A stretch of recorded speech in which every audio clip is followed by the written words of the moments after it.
Welcome to Crossroads. A new political party could soon be formed in the United States. Now, Elon Musk, he could be the force behind this. And as the head of Tesla, the former head of the Doge Department, the Department of Government Efficiency, Musk has since turned critical of some policies under the Trump administration, specifically the spending bill. And he has now declared his intent to start a new political party aimed at moderate voters. Now, first off, back in earlier June, Musk posted a poll asking if it was time for a new party. He wrote, "Is it time to create a new political party in America that actually represents the 80% in the middle?" Now, the poll shows 80.4% of people supporting the creation of a third party. Only 19.6% were against this. And then, as the spending bill went through Congress earlier this week, Musk posted this saying, quote, "If this insane spending bill passes, the America Party will be formed the next day.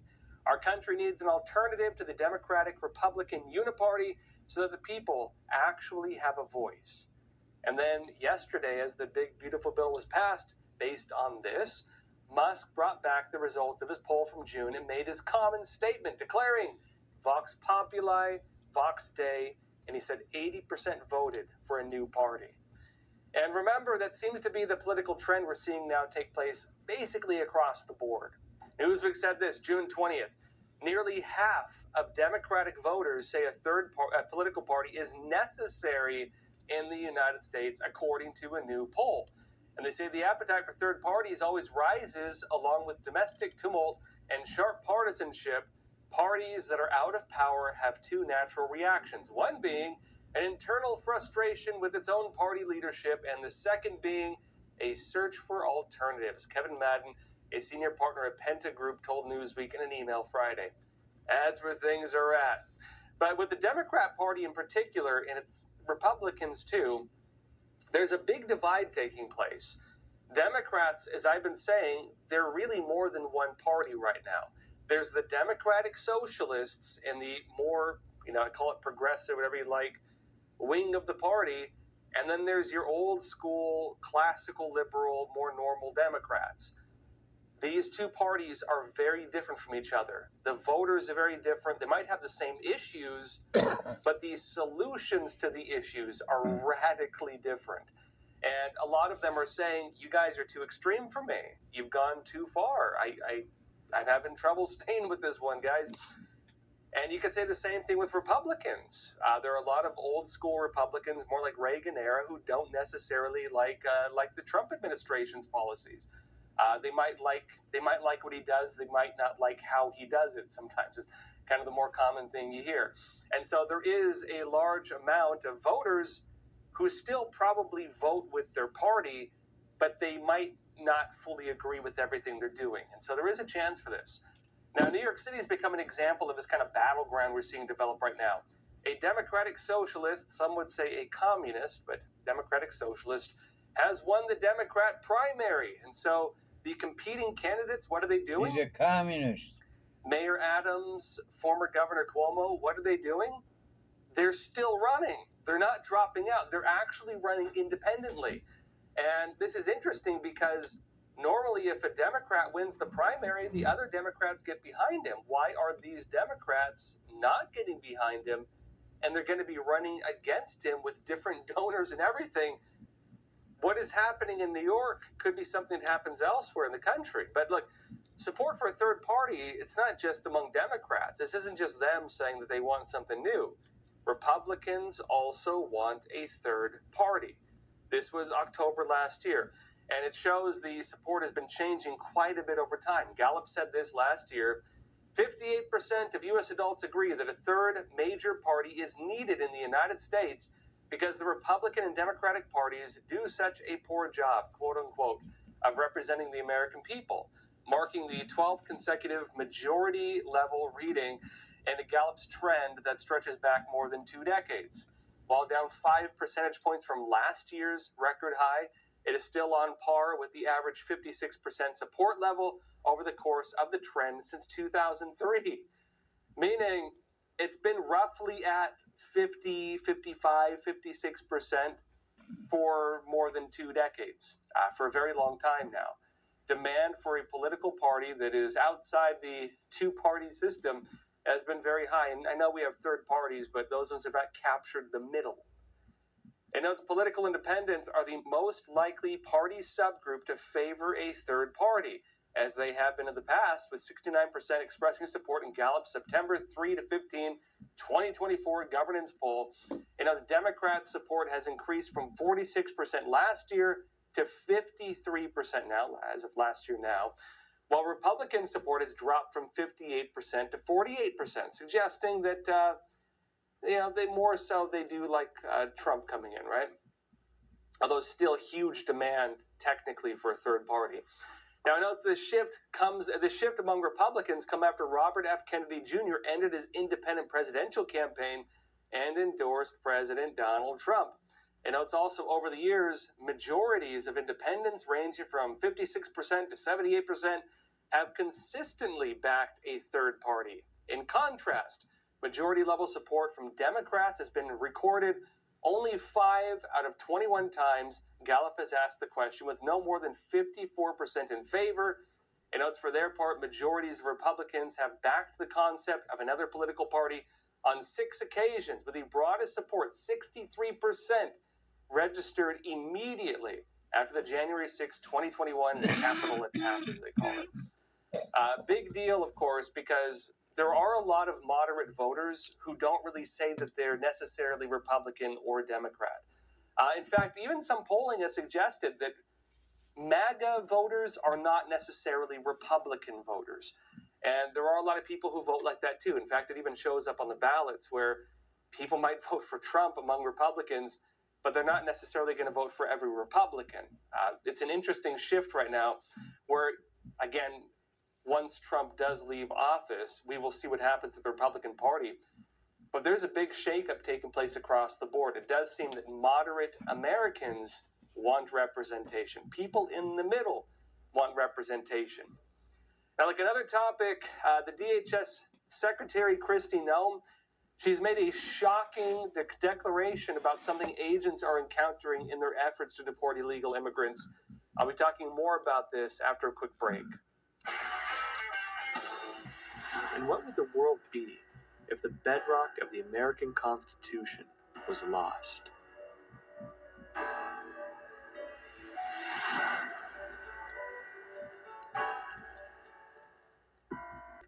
We've heard before that dog bites man might not be much of a story, but a man biting a dog would be, right? That's the core of what makes something interesting. I would add something to that, though. What about if a man bites himself? This was actually recently raised in a press conference about what agents are encountering when they move to deport illegal immigrants. This is Homeland Security Secretary Kristi Noem during a roundtable discussion in Florida yesterday with President Donald Trump. Watch this. The other day I was talking to some marshals that have been partnering with ICE. They said that they had detained a cannibal and put him on a plane to take him home. And while they had him in his seat, he started to eat himself. And they had to get him off and get him medical attention. These are the kind of deranged individuals that are on our streets in America that we're trying to target and get out of our country because they are so deranged they don't belong here. And they shouldn't be walking the streets with our children. Now, Kristi Noem was building on the message from the Trump administration, basically saying, laying out the kind of people they're deporting. The allegations that other countries were emptying out their prisons and their mental institutions and sending us all their crazy criminals. That's the kind of message right now from the Trump administration, right? The message from his administration has been to highlight the worst of the worst. That's the narrative, right? The worst of the worst. We're deporting those ones. The gang members, the criminals, the cannibals, getting them out of the country. And if you look at the messaging from them, that's what they're showing, right? Now, it's messaging. They're not all cannibals, I would assume. And the messaging from the other side of the aisle has been showing the other side of that, right? People working at construction sites being deported. Your guy trying to work and, make your food at a restaurant being deported. A mother being deported. They're showing different sides based on what they want you to see. On both sides, they're showing different sides of the picture But without a doubt, there are some pretty shocking cases. There are some pretty crazy people they let in. Now, the Department of Homeland Security, they released some stats to give a clearer picture on the types of people who are currently being deported, laying out the fact that no, they're not all insane and criminals, but it turns out a lot of the ones they're deporting are actually more on that side. They say this: the media continues to peddle this false narrative that ICE is not targeting criminal illegal aliens. And they say this: the official data of this tells the true story. 70% of ICE arrests were criminal illegal aliens with convictions or pending charges. 70%. That's not all of them, but it's a lot. They say, additionally, many illegal aliens categorized as non-criminals are actually terrorists, human rights abusers, gang members, and more. They just don't have a rap sheet in the U.S. They say this deceptive, non-criminal categorization is devoid of reality and misleads the American public. Secretary Noem has unleashed the U.S. Immigration, Customs, and Enforcement, ICE, to target the worst of the worst, right? That's the narrative, worst of the worst, including gang members, murderers, and rapists, and apparently cannibals. And they say we are putting the American people first by removing illegal aliens who pose a threat to our communities. As of June 30th, the Trump administration arrested more than 273,000 and deported more than 239,000 illegal aliens. Not on pace to reach the 20 million they say, but on pace to maybe deport 4 million or something like that. We'll see what they get to, right? That's if they keep up the current pace. But look, back to the press conference they just had. The reason Donald Trump and DHS Secretary Noem were there sitting next to each other talking about cannibals being sent away, it was for the opening of Alligator Alcatraz, the facility that's now going to be used to help streamline departures, people leaving the country to wherever they may go. This is Donald Trump speaking about this facility and kind of what's being planned for it. Watch this. It's a great honor to be deep in Florida, the Florida Everglades, to open America's newest migrant detention center. It's incredibly built, and you're seeing that yourself. That's why I said, let the press join us on our walk so they can see what's happening. It's known as Alligator Alcatraz, which is very appropriate because I looked outside and that's not a place I want to go hiking anytime soon. But very soon this facility will house some of the most menacing migrants, some of the most vicious people on the planet. We're surrounded by miles of treacherous swampland, and the only way out is really deportation. And a lot of these people are self-deporting back to their country where they came from. Quite a few. We're amazed at actually the number. We took the FEMA money that Joe Biden allocated to pay for the free luxury hotel rooms, where he's paying hundreds of millions of dollars in New York City, and we used it to build this project, and Your Honor, was just a little fraction of that money. Now, ICE posted about what the facility is actually going to have, and they use this in a quick update. It noted the facility, it's going to have around 3,000 beds, which are going to be rotating, by the way. It's going to be used to house criminal aliens and only adult males with no history, it says, of behavioral issues. They're only holding each person there for up to 14 days, probably less than that. And the facility will also include, quote, proper meals, they say. Proper meals, not improper meals. Phone access, hygiene kits. It says law library access, presumably to help them understand their legal rights and lack thereof. And also medical and dental services, a recreation yard, and religious services. It notes the facility will also have to pass regulatory inspections, meaning this isn't some black box or something like that. And it might not be the only facility of this type that we're going to see. They might build more like it. Florida Governor Ron DeSantis also had an interesting take on this. DeSantis is pushing other U.S. states to build similar facilities. Don't let Florida be the only state. We've got very red states that should be doing this just as much as Florida's doing. That will increase their numbers. And then what happens is you'll have a lot of people that will deport on their own because they don't want to end up in an Alligator Alcatraz or some of those other places. So I think this is a model, but we need other states to step up. So are other states going to step up? Well, we're going to have to wait and see. Some of them, I would say, probably not. Some of them, maybe.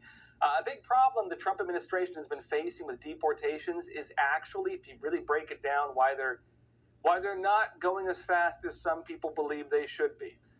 They're going pretty fast depending on how you look at it, but their biggest bottleneck is actually space in the holding facilities. That's the element really slowing things down. They don't have enough beds. They have limited capacity. This is why they've opened up more beds in places like Guantanamo Bay to help facilitate deportations. And until recently, with Florida joining in now, Texas kind of led the way on this. Texas was one of the main states that had these large-scale facilities to hold, process, and then deport people. For the most part, people have been sent to Texas, then they're sent away. Now they're being sent to Florida and Texas, then being sent away, and maybe somewhere else in the works. Guantanamo Bay has also been used for the more problematic ones, we've been told, but we don't really know what's going on there. Now, with Florida now joining the effort, we're going to have to wait and see whether this trend spreads even further to other states because, they are talking about it. We'll see what happens. In other news, though, 2 Chinese nationals were just arrested. Another big trend we're seeing. And they're being accused of spying on U.S. military bases and spying on American troops while also trying to recruit people to act as CCP spies. They're trying to recruit CCP agents around military bases and within our military. It's kind of concerning, right? Again, innocent till proven guilty, but they've been arrested. Fox News said this: 2 Chinese nationals face serious charges after they allegedly acted as agents of the People's Republic of China's government, the CCP, to collect intelligence about U.S. Navy service members and bases, while also recruiting other military members to carry out tasks for the country's CCP's main foreign intelligence service, the Ministry of State Security, the MSS. Now, it notes the Department of Justice said Chinese national Yuan Chen, who resides in Happy Valley, Oregon, and Liren Lai, who traveled to Houston on a tourist visa in April 2025, were arrested on Friday. And it's both individuals face charges of overseeing and carrying out various clandestine intelligence tasks in the United States on behalf of the Ministry of State Security, which I'll explain in a minute. Along with assisting with the recruitment of potential MSS agents and gathering intel about service members and bases, it says that 2 men are accused of facilitating a dead drop payment of cash on behalf of the MSS. In other words, you leave something somewhere and then somebody knows to go there and pick it up. It's if you don't want to hand somebody like a suitcase or an envelope of cash, you leave it somewhere and you coordinate the location. That's what they call a dead drop.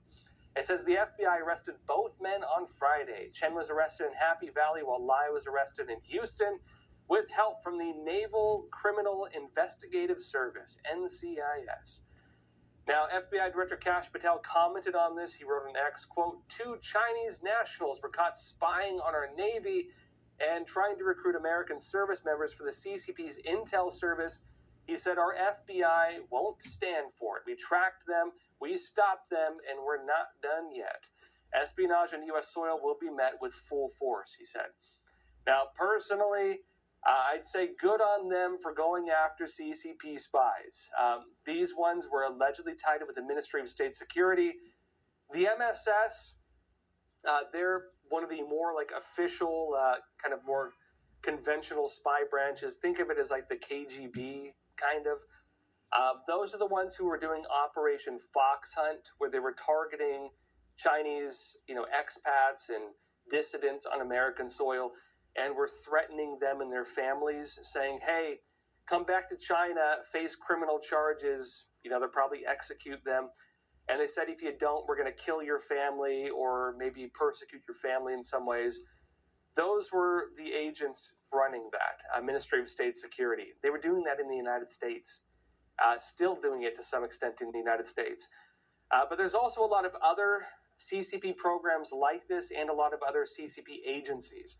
A big one, the Ministry of Public Security, slightly different. Those are the ones running the secret police stations. They're more like the secret police types. There's also a massive, massive network under the United Front Work Department That's also very active on U.S. soil.